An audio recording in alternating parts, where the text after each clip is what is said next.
Hey everyone, welcome to episode 441 of This is Whole Life. This is where we dig deeper every week into the message here at Whole Life Church in Orlando, Florida.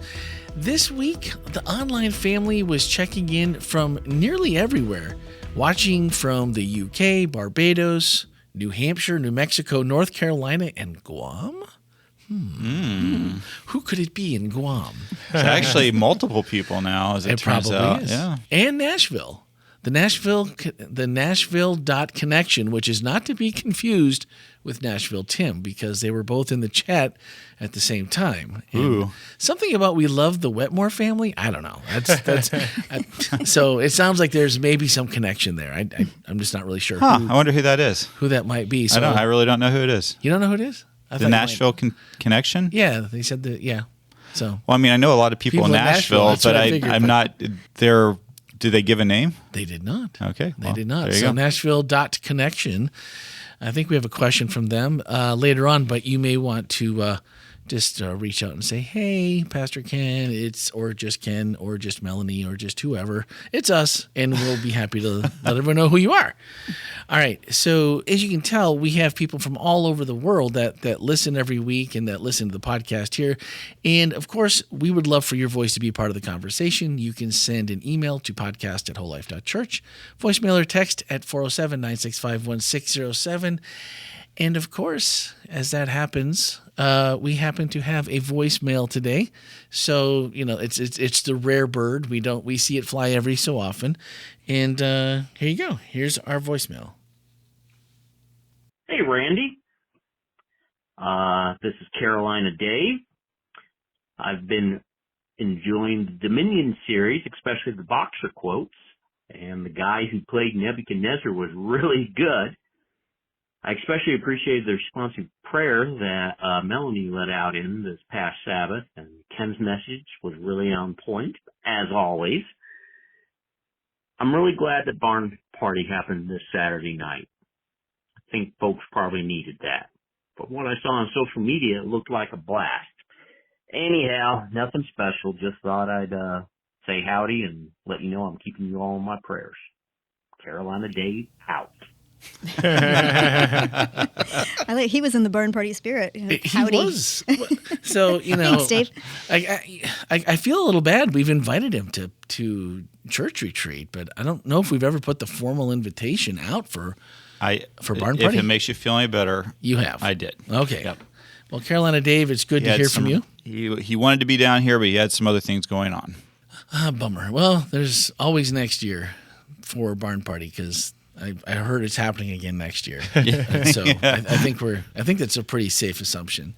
Oh, that's pretty good. 3 days after we're yeah. I think we're ready. I think we have the date already, don't we? I mean, it's always the second Saturday in November, so you can mark that on your calendar now because don't miss it. I thought it was kind of fun. I was talking to the police officers who provided security that evening, and they're like, "Do you do this every year?" I said, "Yeah, second Saturday of November, put it on your calendars." And I literally watched them get their phones out and start marking it down. They're like, "Well, we love this." And I really enjoy it. One of the officers is actually somebody who does security for us on Sabbath mornings. Just mentioned that this was his favorite detail. Nice. Yeah. Nice. Awesome. I purposefully went around and talked and just introduced myself to more people than I probably ever have at a single event ever, hoping to find one person from the Ivies or the Vita like, yeah, I got the invitation and we came. I didn't find that person. They were there, Randy. I know They were there. And John Monday said, no, that guy right there, I can tell. That right there, yellow T-shirt. Josh, you know who you are. He's one of our friends from the Spring Meadows Church, and I didn't recognize him, but he almost looked a little familiar. So maybe we saw him walking around the street where John's like, yeah, he's definitely familiar. He's like, nah, I'm from Spring Meadows. But he's like, well, we don't miss Barn Party. He's like, Barn Party is special. He's like, everybody comes to Barn Party. So there you go. You don't just have to be a whole lifer to come to Barn Party. It's for everyone. So let's see. What do we have? Oh, we got that one taken care of. I'm checking the list because last week I missed something. And okay, this week, Dominion Series book of Daniel chapter 4. And Ken, I've been getting a few suggestions from members. All right. As to who the weekly featured boxing quote should come from. Yeah, it's funny. I had somebody pull me aside too, and they were. Who did they say? They want a Manny Pacquiao. Same person talked to me. Okay. And then I was like, wait a minute. This morning I actually had to go and look up. I'm like, I literally typed in, how do you pronounce Manny? And I'm like, whatever the last name Pacquiao. is. Pacquiao. And so I actually had to put it in my notes because I knew I'd forget. So he's from the Philippines, and I've heard the name before, but I didn't know that much about him. So I did a little dig. So maybe he's got a cool quote. I don't know. But it's going to be hard to beat Roberto Duran. I think that's the best so far. The one I have coming up next week is a pretty good one as well. Is it? It is. Because, I'm not God, but something close. Well, I thought that, the one that, anyway, you'll see. I'm not arguing. This last week's was pretty on point, but it really fit. It really fit the message pretty well. I was like, wow. If there was a way that you could put it into something that everyone could understand, and then we're going to tie this into the message. And Roberto Duran, that was a name that I hadn't heard for, a long time. Maybe about 20 years. Yeah. Has it been that long since he's been? I think his last professional fight was in 2002. That's crazy. Melanie, do you have a favorite boxer? I can see that you're there, and it looked like you were trying to jump in, so I thought maybe you were, Well, the funny thing, you asked her if she has a favorite boxer. I'm not a big boxing.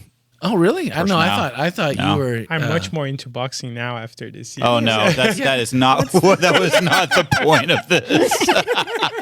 Like Nacho Libre? Is that Was he? So what'd you get out of the book? What'd you get out of Ken's series on Daniel? Nacho I really Libre. like boxing now. Oh man, you're making converts, Ken. Did not go the direction I was wanting it to go there. Well, if we've brought a few boxers in, boxing fans, and I'm the God works in mysterious ways in a Roberto Duran quote. Are you a boxing fan, Randy? I do enjoy watching. I used to watch it all the time. I probably haven't watched. Of course, I don't know. I don't really follow it anymore, so that's probably the other problem. But I used to love to watch boxing. The pay-per-view fights, get together, everybody, and. Anyway, the biggest thing that I am really sad about is this was the final week of Nebs. Yeah. Yep, we're going to miss him. That is the bummer. We are so gonna miss this week. The entire vibe this week. This week was my favorite. Yeah. Razan, I talked to him a little bit at Barn Party, and just he's like, man, I don't know. He's like, I've had so much fun doing it. I don't know I'd want to do it anymore or do another one. He's like, it was a lot of work, and I put a lot of time and effort into it. But it was every week there was like his intro was so nice to set the stage for the message, and he did such a good job. And the disheveled look might be my favorite. My favorite Nebs of all of them that came through, but and the one thing I was going to ask you, Ken, how do we know? It seems like everything that we've talked about in this, in a lot of ways, has been, people argue over it or we're not sure, but how do we know it was 20 years from like chapter 3 to chapter 4? Like, how do we know all the things that you listed that happened? Are those in the Bible? Or are those in other places that someone could go look and find them? There's Part of the historical record, but again, I based that off of the IVP Bible background commentary that said that, and there was I think there were several commentaries that placed it about 20 years later. Okay, because it was just weird that I'd never heard that or like spelled out in the Bible or anything like that. And so in that, was that also where they listed like his conquests, like of Egypt and of all these other? Yeah. Wow. Yeah. So that really puts a different light on like how, like where he was in the height of his he was definitely at the top of his game. And the cosmic tree. I've never heard that broken down before. Yeah. In that way, the cosmic tree. Why the cosmic tree? Did I miss that? It was a metaphor. It was a device that was used back in those times. I mentioned it in Ezekiel. Ezekiel Right, uses yeah. this tree imagery for Egypt, and then the Syrians had a legend about that. And it was this idea that the tree, and I didn't really go into this, but I mean, if you just think back to Genesis, the tree of the knowledge of good and evil, the tree of life, trees in ancient literature often were used as metaphors a lot. And again, the reason is that trees connected things, like the roots go down deep into the soil, right? And then the part of the tree lives in the space that we live in, and then tall trees go up into the heavens. And so it was this kind of idea that the tree kind of connects all these different realms together. And in this particular case, it's the symbol of a king connecting heaven, earth, and hell all together in one. I thought the band was really interesting too. Like I had not heard, or I didn't, maybe I have, but just didn't put it together.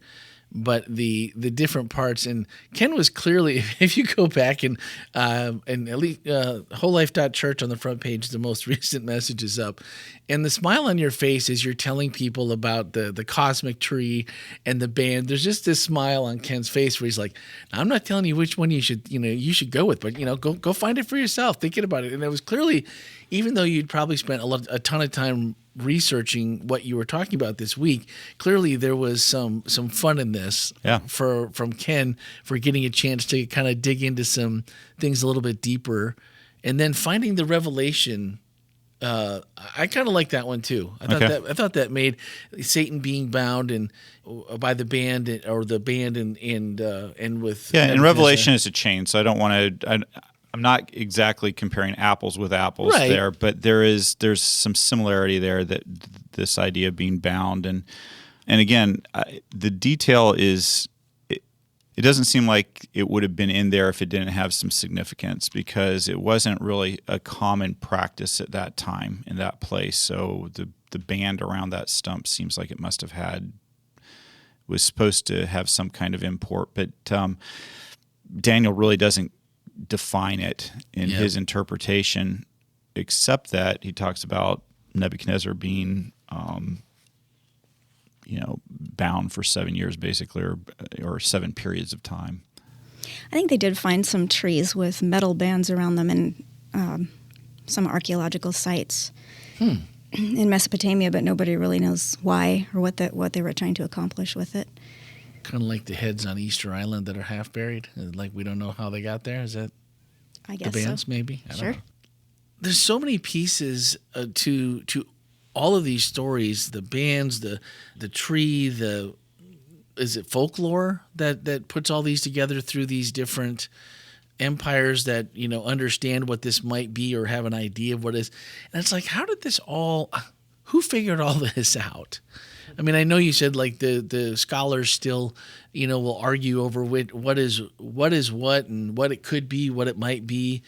And that's the part where it seems like a really awesome story, and it seems like all this, but also how do you make sense? Because a lot of, like this week, it just felt like there was a lot there, and I wasn't sure, even though it was put together in a very logical and way that was easy to understand, until you start thinking about it even more, and then it seems like it gets more confusing. And maybe that's just me, but that was.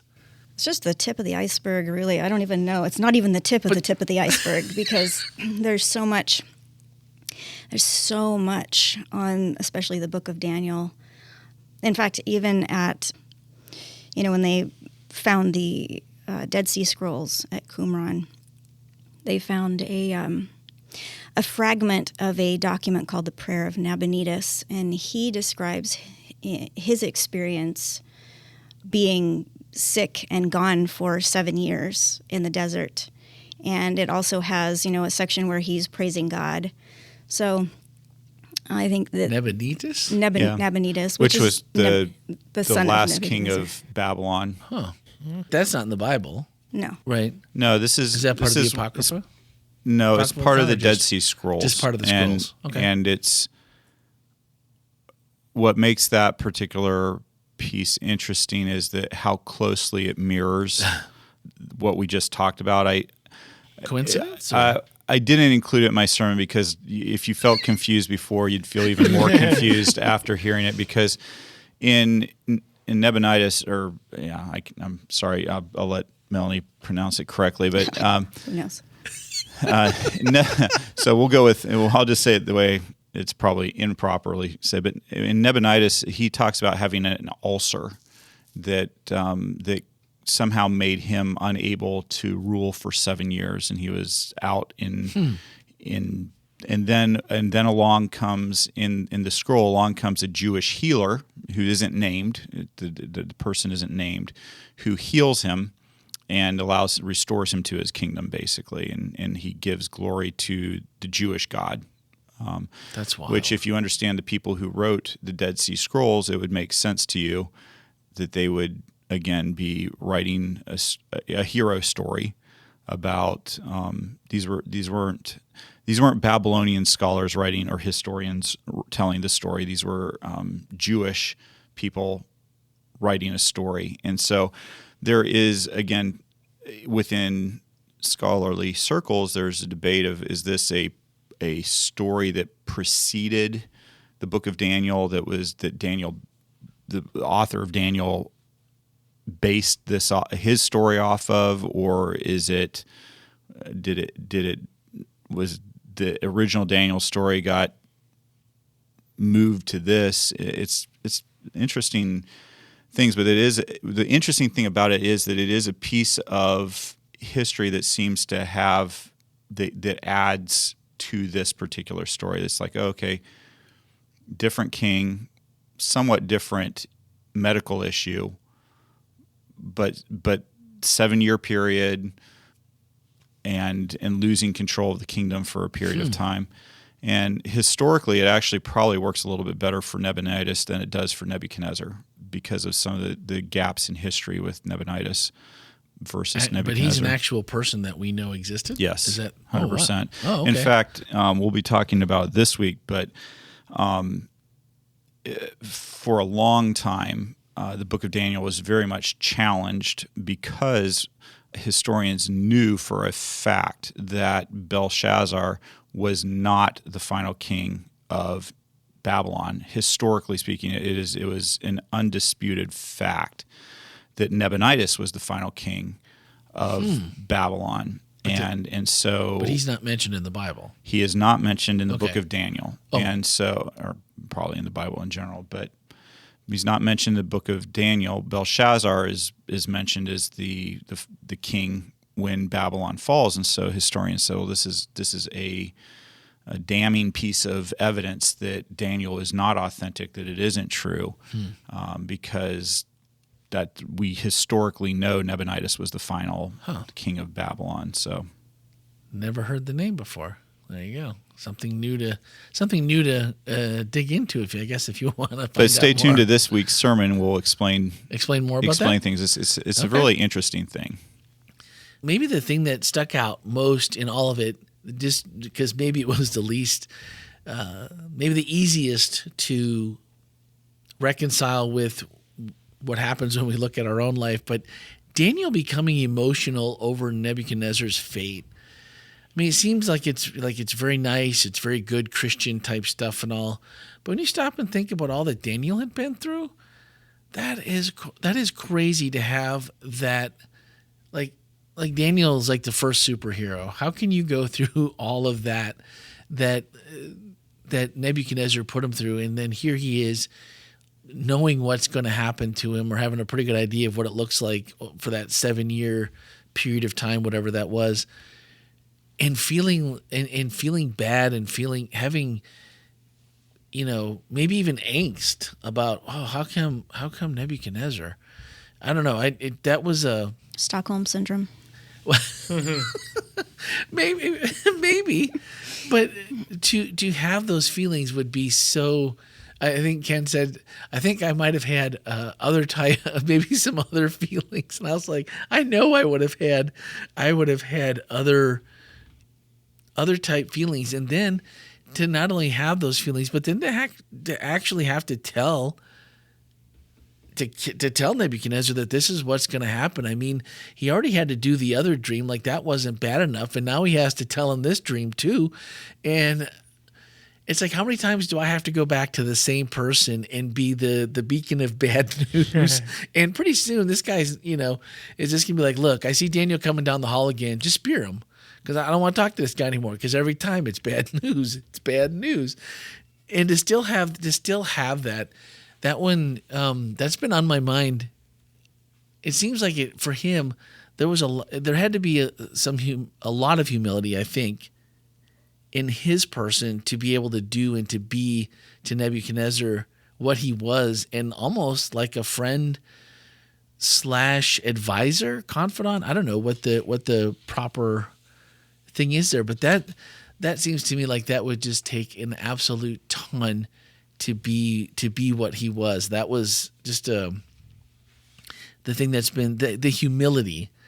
So what would it look like today? Just thinking about that, what it kept bringing me back to, what would it look like today if God took a world leader such as Nebuchadnezzar, gave them a dream or whatever today's version would be, and what would that look like? I mean, is that something that do you think can still happen, or is it just now it's just the Holy Spirit that or the two little on each shoulder that go, good cop, bad cop. I mean, what does that look like? Or is God just much more hands off than he was then? Because it seems like things in this, and this is just one example. I mean, maybe it's the only. Is there any other examples in the Bible where God really is like after one person? Because here it's like twice he's coming to Nebs and telling and giving him the future, telling him these things, but it just doesn't seem like maybe that's the way it works anymore. I don't know. I mean, you go back to the story of Joseph with Pharaoh. So there's that story that God seems very interested in what's happening in a foreign power, if you will. Then there's Moses and Pharaoh, which is a little bit more grim. And then all throughout the kings of Israel and the kings of Judah, God is continually talking and working with them. And so to your question, is God just more hands-off today? I don't think so. I think God is just as hands-on as he was before. I think that one of the added advantages that we have today is we have that record of God's interaction that we have in the Bible, his interaction with other leaders in history. And so I think leaders today, whether they are political or otherwise, have that to rely on, to look at. And I think that God also speaks through godly people to world leaders today. And like then, some choose to listen and some choose not to. There's a parable that Jesus tells about the rich man and Lazarus. And in the conclusion of that, in the parable, the rich man goes to a hot place, and Lazarus gets to go to the bosom of Abraham, and the rich man asks that his brothers be warned by Lazarus about to be better people than he was, so that they don't wind up where he is. And Abraham responds that, they have the law and the prophets. And the rich man says, yeah, but if Lazarus comes back and tells them, they'll pay a little bit more attention. And Abraham says, no, they won't. If they don't listen to the law and the prophets, then even if somebody comes back from the dead, they won't listen. And again, that's foreshadowing Jesus' death and resurrection, him coming back to life, and people still not believing. And so I think today I think that's pretty on point for us today, that, I think that even when God speaks out loud, sometimes we find ways to explain it away. Even if somebody comes back from the dead, we have the Holy Spirit living in us and available to us, and we have God's Word in the Bible. And so we have those things, and we can either choose to live by them and believe them. And then when we tend to want this supernatural sign, this big thing, and then we'll believe. And yet, at least from the biblical record, it seems like people still don't believe. Even when they get the big sign, they find a reason to dismiss it or put it on the side. And that makes it feel weird, because from our perspective, when all you have is the Holy Spirit being the subtle, still, small voice, when you're like, hey man, if I just had what they had, and then it's like, oh well, maybe I do, and I still find ways to ignore it. I really liked at the end when you said, after 7 years, at the end, and Nebuchadnezzar says, I looked up to heaven, my sanity returned, and I praised and worshiped the Most High and honored one who lives forever. And it was very simple, but yet, like, after the whatever that 7 year period or 7 periods of time, however long that was, I looked up to heaven and my sanity returned. I'm just like, wait a minute. That seems like a pretty simple recipe for sanity. Is I looked up to heaven, and all the confusing things can be overwhelming sometimes. And I'm not sure what this means. I was really appreciative. I looked up to heaven, and my sanity returned. I was like, that's something I can do. But think how many times in the Bible that idea, that motif is there. Think about Peter walking on water. All he does is say, Lord, save me. And Jesus is right there. I think we're trying to make salvation and God's help a lot more complicated, a lot more conditional than it really is. As soon as that came across the slide, and that one stuck and was like, oh yeah, that's a good one, a nice takeaway that's easy to think about, easy to understand, and easy to apply. So from the chat, did you have something, Melanie? Oh, I was just going to say correlation is not necessarily causation, and they were at the end of the time. I just, I wouldn't walk into a mental hospital and say, hey, everybody, just look up. Right. Fair enough. Well, what about here? I wouldn't hear either, Randy. Okay, just checking where you were putting us in the list. That's all I did. I was curious. Now, from the chat, Nashville.connection, thank you for these creative presentations. Spot on for these auspicious times. So everyone was enjoying, in the chat, of course, enjoying Nebs and the intros. And I think we have someone new this week, right? For this week's message? Yes. We do. We have somebody new? Yep. So Belshazzar. We have Belshazzar. Oh, that's right. So tune in and don't miss it. Yeah, you're not going to want to miss Belshazzar. Now it's like, well, now all three of these guys are laughing because they're already in on it, because they plot every week as to what's going to happen. So Melanie did the best job of lining up kings for our for this in their speeches, and so this week will be no exception. She's our new casting director, then. Oh yeah, well, added to the resume. Yep, it's already on there so far. Okay, I think we answered this. Anonymously asked, who was holding the power while Nebi was going crazy? We don't know, right? We don't know. Don't know. No guesses, even like nothing. I think if people were guessing, it would probably have been like his council. Maybe that he had like a group of royal advisors who kind of held things down until he was healed. The press secretary was just, telling everybody he was fine. Don't worry about that crazy guy you see outside the walls howling at the moon and eating grass fine. And whatever. That's not Nebuchadnezzar. Don't believe what you. No, it's a mirage. It's no, in the scroll of Nabonidus, press secretary, or in that fragment, it was. Does it talk about that, Melanie? I think it talks a little bit about. I don't know. There's. It's only fragments, so there are pieces of that story missing as well. Nickname asked, essentially, why were the kings allowed to have witches and wizards to foresee and predict the future? And asked, is that allowed for us nowadays? I don't know any. Well, I don't know. So let's keep in mind that we're not talking about kings of Israel or of Judah. We're talking about Babylon, which was not a country that was under the rule of Yahweh, which was the Israelite God, the God we worship today. And so, yeah, I mean, it would be like asking why another religion does things the way they do. Well, it's because that's the way they do things. And those kind of people were forbidden, actually, in Jewish law to Jewish kings, but that would not have been the case for a secular or a country that wasn't. And it didn't end well for Saul with the witch. Not. Endor. Yeah. Yeah, the Bible, particularly the book of Leviticus and Deuteronomy, are very specific about not doing that, not talking to the dead, not talking to witches or those who consult the dead. Anonymous said, I ask this humbly. Do you think we as Christians sometimes have a sliding scale for sin?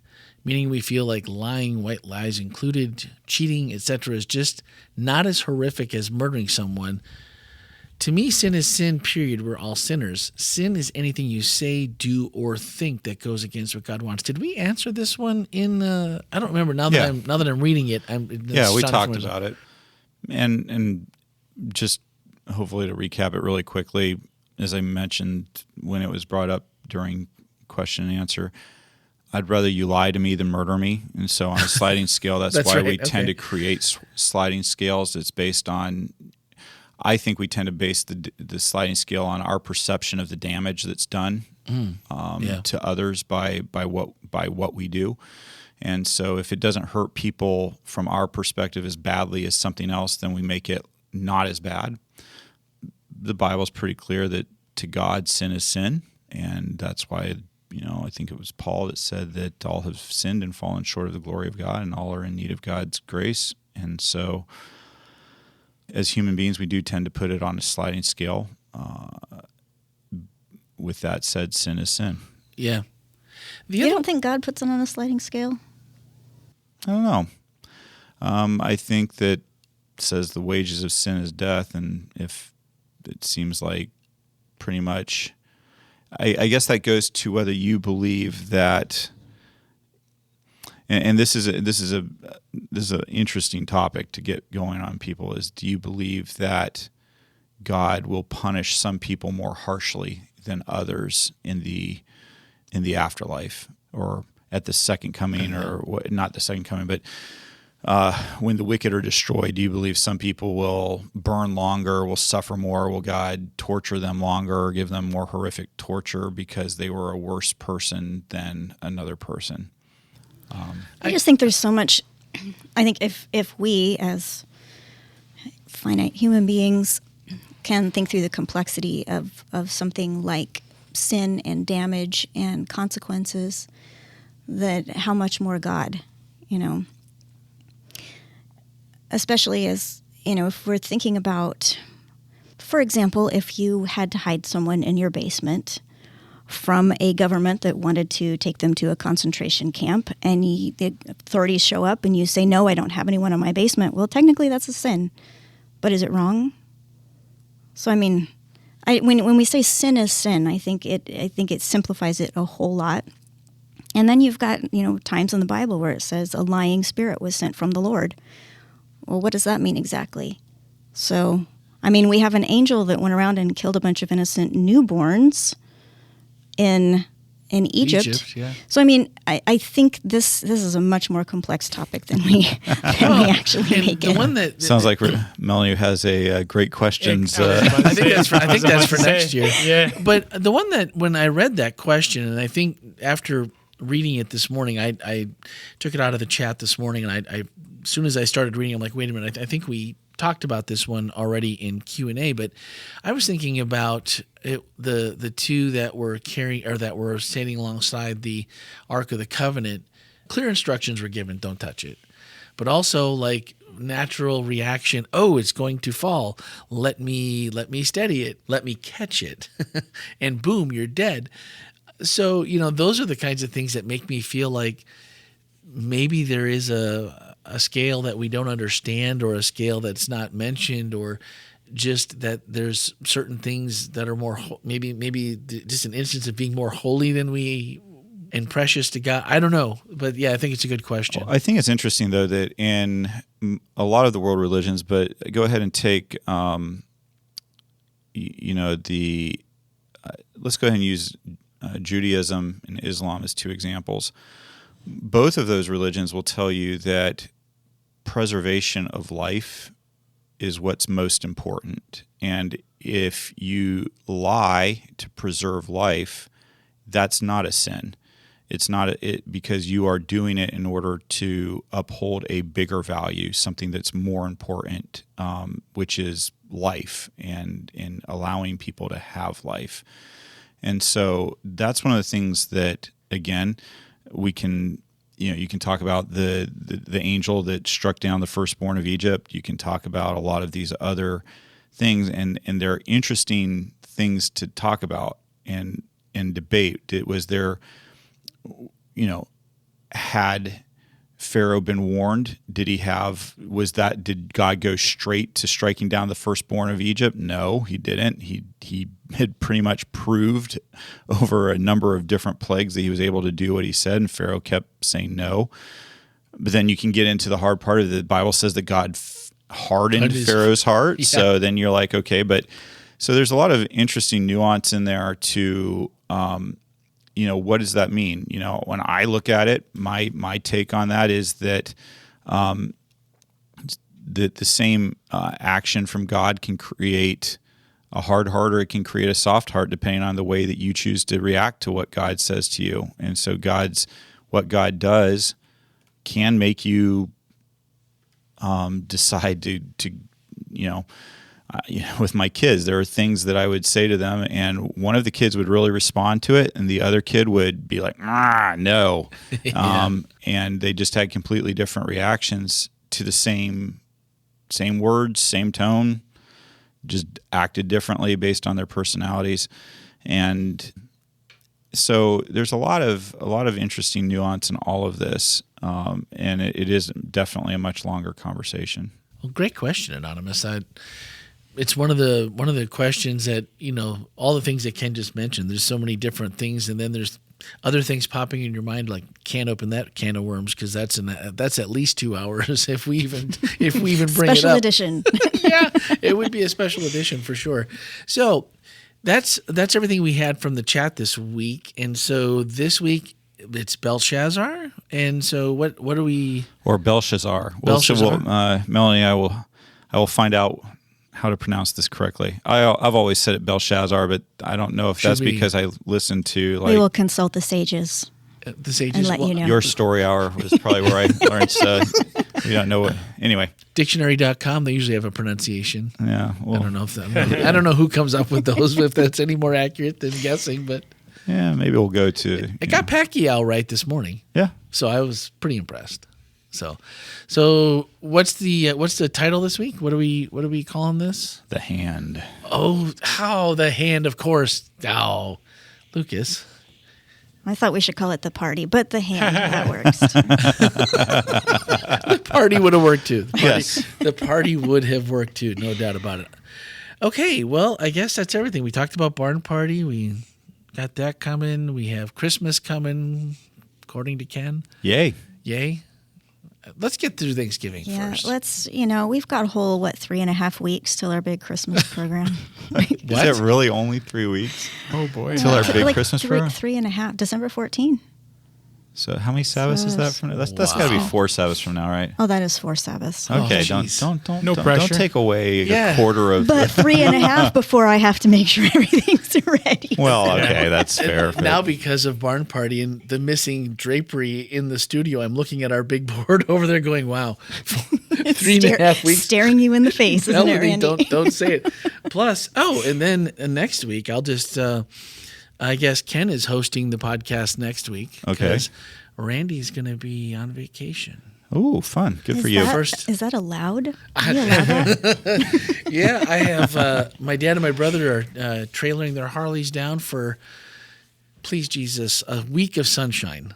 Last year they came. They were here for a total of 8 days. They backed the Harleys out into the garage while it was raining, and then 8 days later they backed the truck up and pulled them into the trailer where it was still raining, and we didn't ride a single mile. That is so sad. It's so sad. So this is our sad. annual trip. So I will miss you all next week for the hand. We'll miss you too. And so we'll have to. I guess you're just going to have to tune in. I'm going to have to tune in remotely there. I like that. I'm going to have to tune in From your Harley.